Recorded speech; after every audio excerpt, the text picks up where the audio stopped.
কারা পাচ্ছেন ধানের শীষের টিকিট?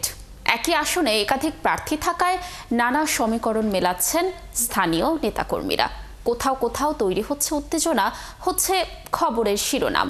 বিএনপির শীর্ষ নেতারা বলছেন, প্রার্থী হওয়ার এই লড়াইকে কোন্দল না বলে প্রতিযোগিতায় মনে করেন তারা।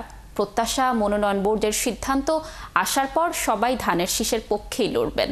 শফিকুল হকের প্রতিবেদন।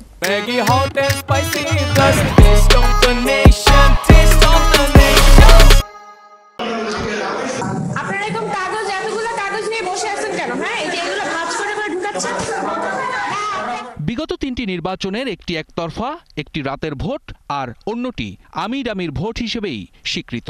আওয়ামী সরকারের রোষানলের শিকার হয়ে নির্বাচন তো দূরের কথা, দলের সাংগঠনিক কার্যক্রম পরিচালনায়ও বাধার মুখে পড়তে হয়েছে বিএনপিকে। যদিও গণ অভ্যুত্থানের পর এখন পরিস্থিতি ভিন্ন। দীর্ঘদিন নির্বাচনে অনুপস্থিত থাকতে বাধ্য হওয়া বিএনপি এবার নতুন চ্যালেঞ্জের সামনে।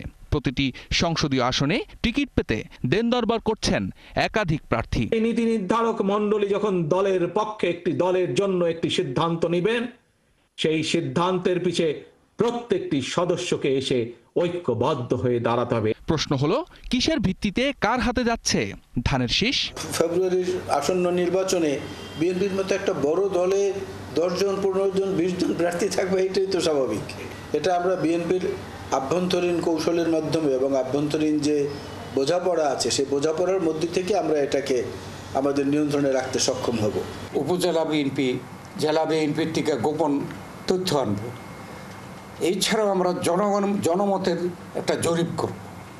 এগুলো সব মিলিয়ে যোগ্য, ত্যাগী, গত 15 বছর যাবৎ আন্দোলন সংগ্রামে আপসী ছিল, এরকম প্রার্থী আমরা দেব। এবং যে প্রার্থী আমরা মনোনয়ন দিলে সেই আসনে তার পাশ করা সম্ভাবনা বেশি, এই ধরনের প্রার্থীকে দেব। নির্বাচনী এলাকায় প্রভাব বিস্তার কিংবা সমর্থন আদায়কে কেন্দ্র করে চলা বিরোধকে স্বাভাবিক বলেই মনে করছেন দলটির এই নীতি নির্ধারণী সদস্য।